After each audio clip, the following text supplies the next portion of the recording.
Hello, my name is Dr. Anthony Dallmann-Jones, and I wanted to speak with you about something that's fairly trivial and unimportant.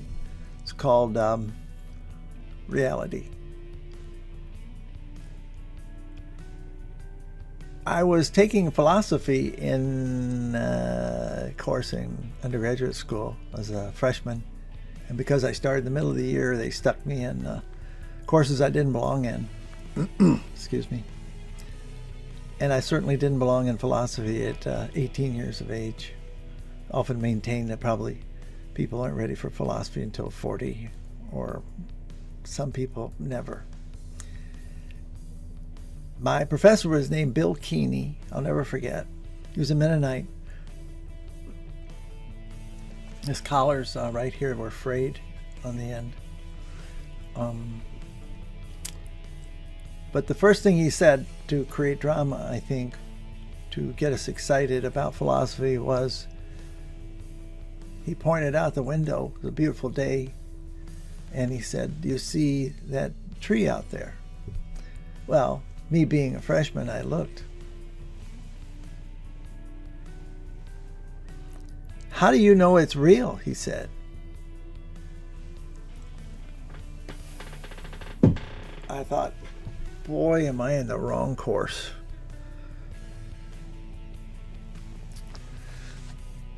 This tells you something about me right now.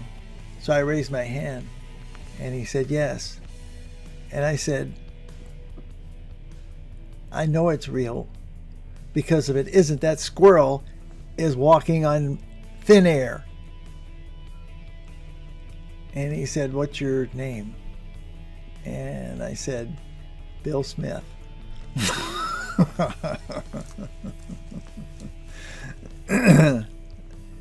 That last part isn't true, because I gave him my real name, which was a mistake. I think, it was the only F I ever got in my life. Not in a course, but in a test. The very first test we took, it was, I got an F. I'm not blaming it on Bill. I think I probably didn't know what I was, trying to learn there. That's why I failed. We'll say that. But, that story, I've gotten a lot of mileage out of that story. I don't always tell it the same, depending on the point I'm trying to make. I'm a professor, come on. We tell stories. Are they true? Who knows? Do they make a point? God, I hope so. That's the whole reason for doing it. But not only have I remembered that story to use, but I've remembered it myself inside, like, well, what is reality? I mean, that's a question. When I think back, thanks, Bill Keeney, because I think it's a question we need to ask at some point in our life. Really seriously, we need to ask it. What is reality? Now, most anyone, I shouldn't say that, I haven't met anyone, all of the anyones in the world, but a lot of people, when you start talking about that, roll their eyes and go, "Oh God, can we talk about something important?" And myself, I'm going, what's more important in reality? But I think they're thinking, oh, we're going to go off in some wild tangent, and it has nothing to do with what, with reality, because I've got to get to the grocery store, and I'm worried about my son. I think he might be autistic, or my husband might be, leaving me this weekend, or my wife is too preoccupied with her ironing and doesn't give me any attention, or whatever. Those are, quote, reality things to a lot of us. But bear with me to talk about reality. Let's just really look at it. Let's answer this question: what is reality? So the first question is there just one reality, and we all have a viewpoint on it? So it's just sitting there like a big block of granite. Never changes, just solid, big block of granite. And some people are looking at it, it's the old story of the wise men, the blind wise men feeling the elephant. And some people said, an elephant looks like a tree trunk because he's feeling the leg, and somebody else says an elephant looks like a rope because he's feeling the tail, and et cetera, et cetera. So is it one big block of granite, and some of us are looking from the top, and some of us looking from it's shiny because of the angle, and but it's still that block of granite. I think most people believe that, but I haven't interviewed most, so I don't know, but I think many people do believe that. What if it's not that? What if we have a big voice in what block of granite exists? There's some new research in quantum physics, and in what I'm beginning to call my own brand of psychology is quantum psychology, is that the participant observer in physics is creating reality by the way they observe what they think something is. Had to do with looking at light. Did they think it was a particle, or did they think it was a wave? If they thought it was a wave, it behaved one way. If they thought it was a particle, it behaved another way. It's pretty convincing.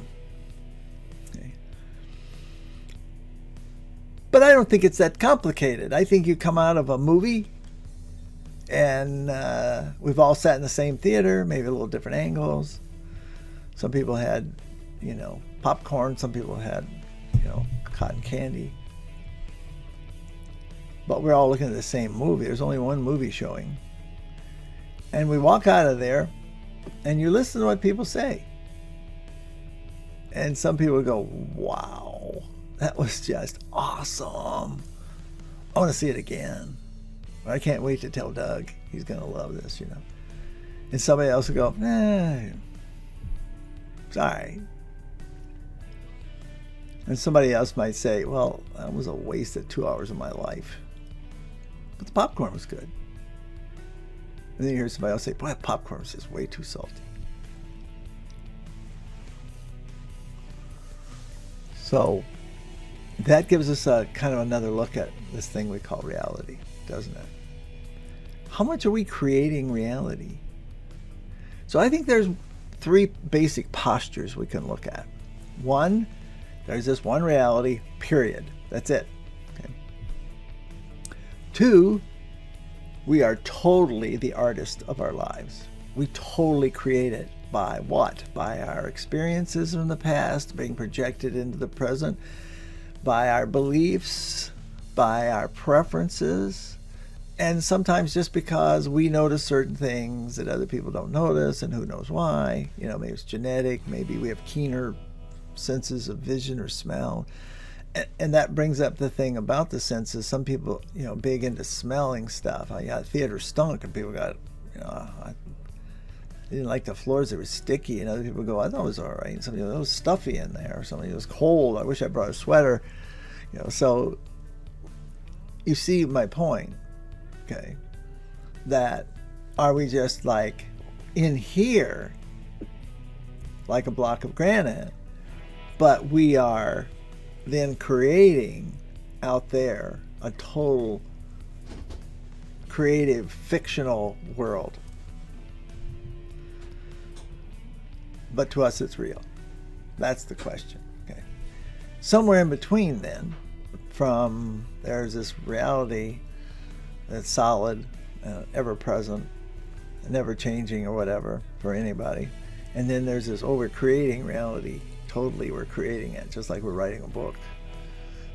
In between, where some of it we have common reality because we obviously think we have cars, and we obviously all drive on this, road, and yet some people driving on the road say, wow, look at those tacky signs, and somebody else doesn't even see them and says, oh wow, I saw some beautiful birch trees today, up there on corner 117 and 41. They were just gorgeous. And somebody else said, did you see the sky today? So this, in other words, the sky is there for everybody, but some people pay more attention to it. We need to find a way around this. For example, something we can all agree on. So that brings me to this position. We know we have varying points of view. We know we have preferences. These are things we all know and will admit to. We're not really sure, there's no way to prove that there's one reality that's sitting there like a big block of granite. We're not really sure that we are totally living inside here and creating, and that's real, but out there we're creating all this like a dream. We're composing it, or it's just happening to us, and we're just kind of like have no choice about how things go. That's the last statement that I want to examine about choice. The number one quality I think everyone interested in is freedom, one way or the other. I don't know anybody says I want to be confined. I want to be in a jail cell. I want my world to just be almost touching the sides of my shoulders. Most everyone wants to be free. And what do they mean by that? Well, some people think of living out in the country, and some people think about being able to go anywhere they want to go. And some people, so I like to start with some givens, things we can stand on and count on. If you're feeling great, if you're feeling sick or whatever, you can say yes, but no matter what. So one thing is, we know that there is such a thing as reality. What we don't know is how much part we play in what reality looks like, feels like, tastes like. Okay, but we know we play some role, but we're not sure how much. Okay, are we playing the role where we're actually absolutely the director and the producer of the world? There's really only me and everything else, is out there? Are we like little teeny tiny grains of sand, little puppets that, or are we like controlled by God and everything is preordained? Yeah. But we do know that we have tastes. We know that we all have different experiences. We know we have different preferences. I prefer, movies that don't have a lot of blood in them, whereas somebody else can't get enough gore in a movie. We know some of us like eggplant, and some of us prefer pea soup, and some of us don't want either one of those on our plate or even to smell it. So we know we have that. So we do have a role. We just don't agree on how big that role is. Do I have a 90% role in what reality is? Or do I have a 2% role? But here comes the winner. I do have a role. That we know. And the second question is,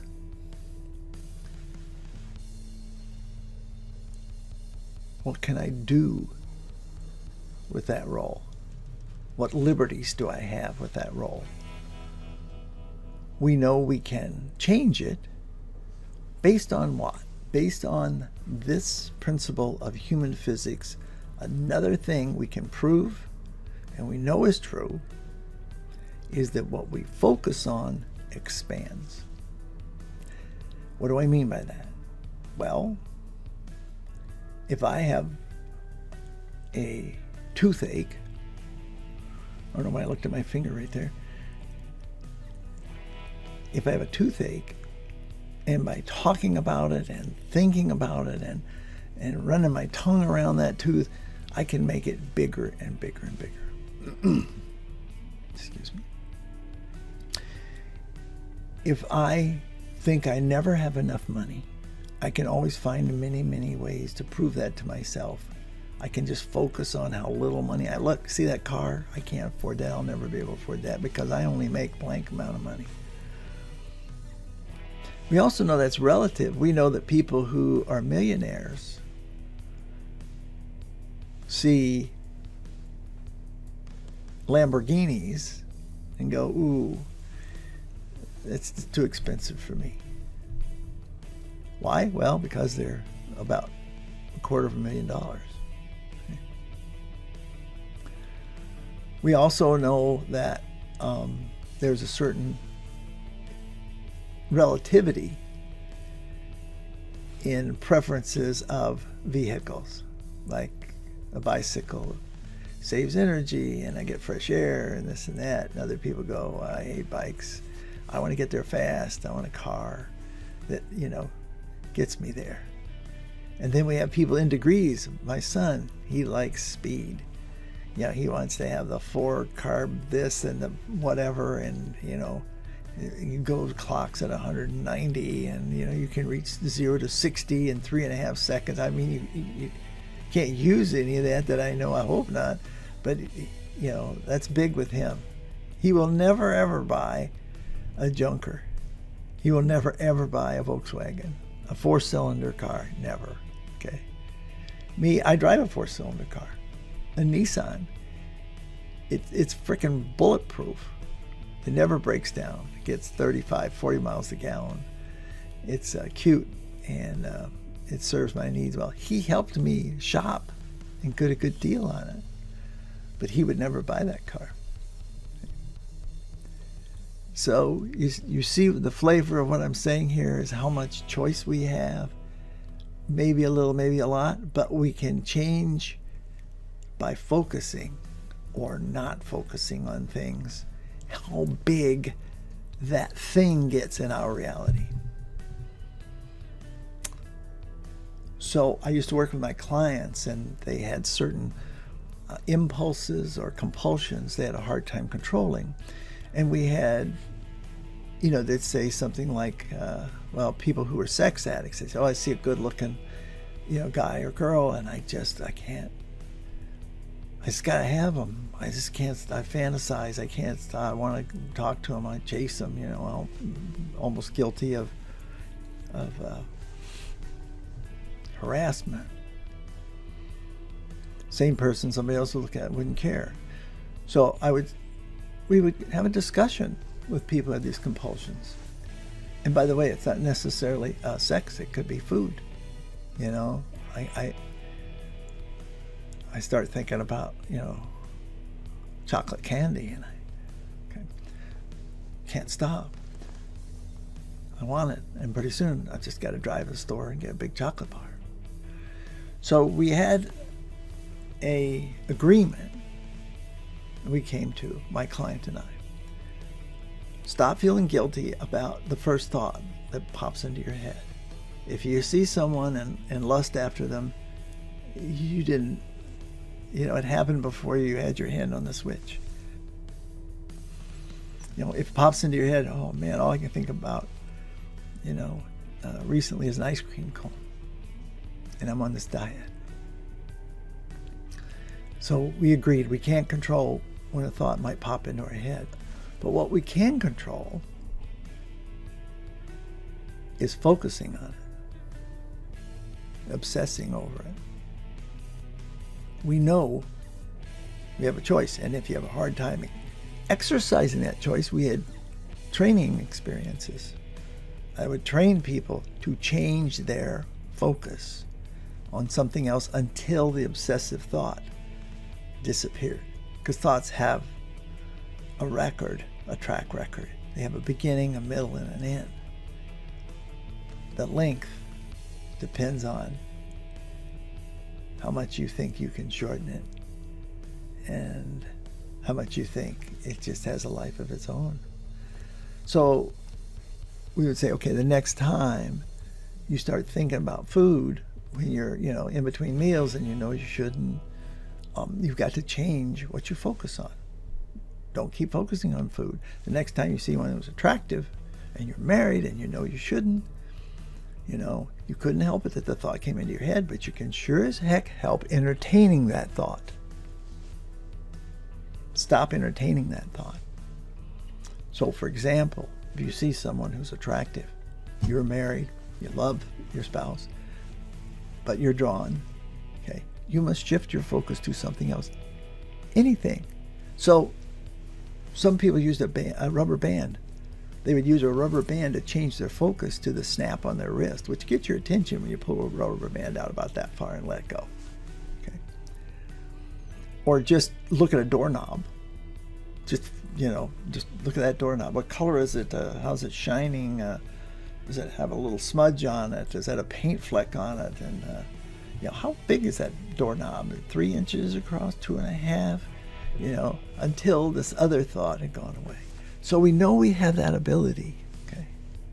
So now we know several things. We know, one, we have a role in what reality is. We will disagree on how much. Okay. And we know that we can change, shall we say, the reality of things by how much we focus on them and how much we withdraw our focus from them. Those two things we know we have under our control. And we know that those are important to us because we all want to be free. So I think that's enough for today, And that's enough to think on. And then see my breathing video, which I'll put in the description here, a link to that. And just do some breathing, relaxing and breathing, and contemplate this concept of, how much do I create reality? Even how much do I manifest?